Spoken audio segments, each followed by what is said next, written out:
The NFL Players Association, the least powerful union in sports, released the club reports from the last year here and giving us a peek behind the curtain to scrutinize the business of football. Now, one of the big losers, if you will, based on this voting, and there's a bunch of criteria, we'll get to that in a minute, but one owner stood head and shoulders above the rest as the worst of the worst.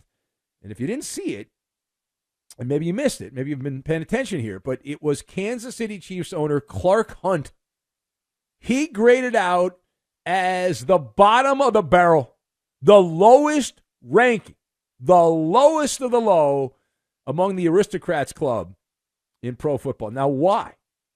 Well, it appears, based on what I was reading here, because of his unwillingness to invest in the practice facility and the working conditions. It's like a Nike sweatshop. Oops-a-daisy. So let us discuss the question.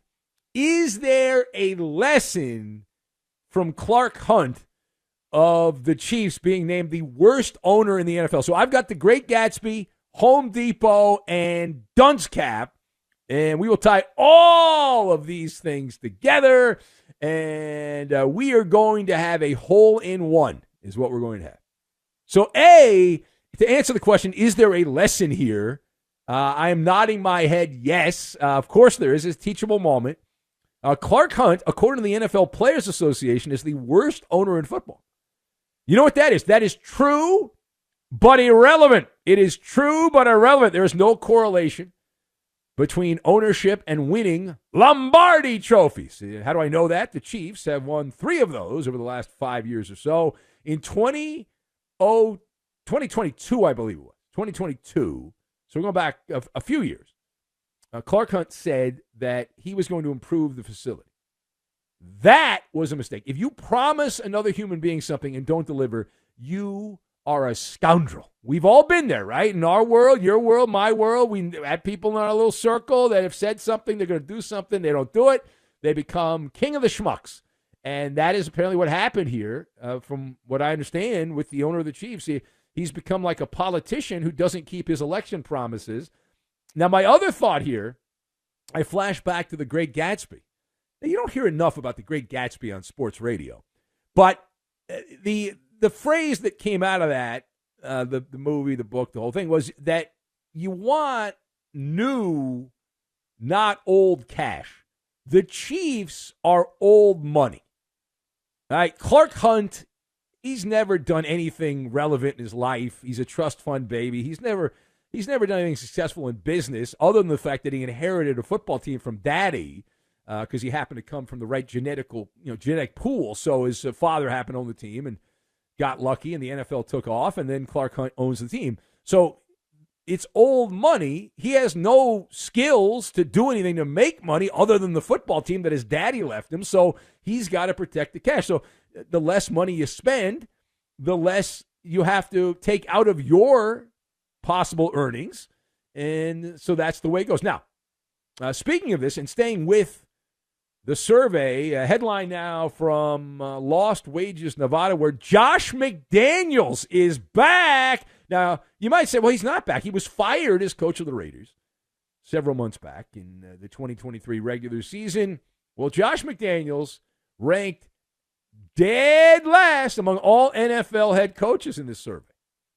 The survey asked players to rank their coaches and the owners, the team facilities, and all that. Again, and Josh McDaniels at the very bottom. So how do you react to Josh McDaniels being voted as the worst NFL coach? So that would be appropriate. That was my first thought. Appropriate, right? That's about where he belongs. The Raider players did not exactly hide their disdain. This is not out of the box at all.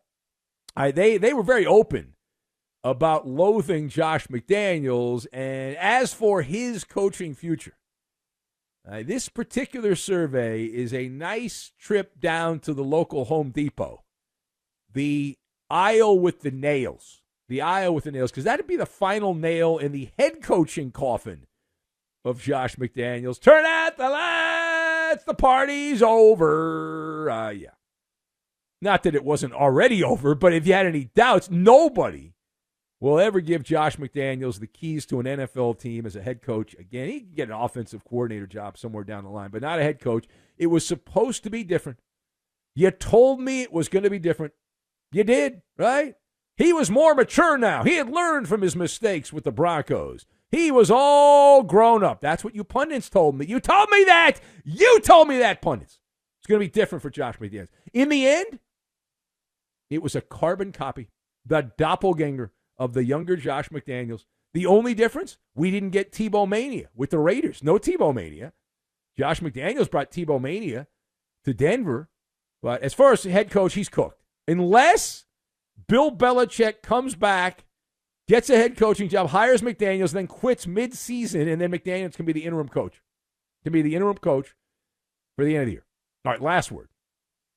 So we continue to pick apart the survey. All 32 teams, the players on all 32 teams were polled, and the results released, and there's a letter grading system on 11 categories. And among the categories you had, how do you treat the families, which is daycare, food, how's the mess hall, how's the cafeteria, right? That was a big part of this. Nutrition, dietitian, locker room, training staff, weight room, strength coach, travel, and we already talked about the head coach and the owner. So what did this NFLPA survey accomplish? So it put a spotlight on several people and several organizations, but it just passed out a bunch of dunce caps. You get a dunce cap, you get a dunce cap, you in the back over there, you get a dunce cap. And we know what they're doing. They're trying for public humiliation. It's the shame game. So when these fat cat NFL owners go out to the Hamptons and have a little happy hour or down to South Beach or in Beverly Hills and they get together, they can be shamed. I can't believe you were voted the worst owner, and how dare you? But ultimately, it's just a lot of background noise. That's my theory on this. And how can we, as the great unwashed, have empathy for the NFL players? I mean, it's a serious question. Because I don't. Now, it'd be nice if everyone's boss treated them well, but I've worked in the radio business a long time. And I know from my experience how I relate to this. I've had some really crappy bosses.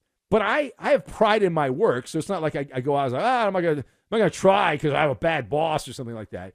But the NFL, the average salary in the NFL is about $2.7 million.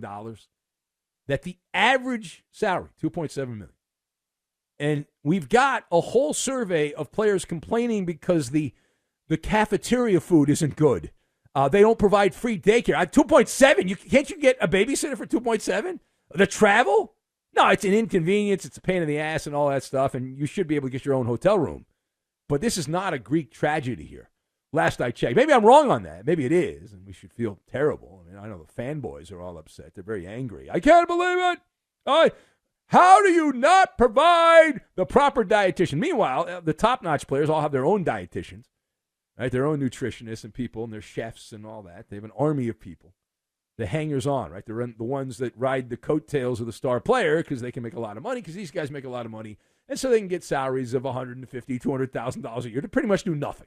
It's a great gig if you can get it. I highly recommend it. All right.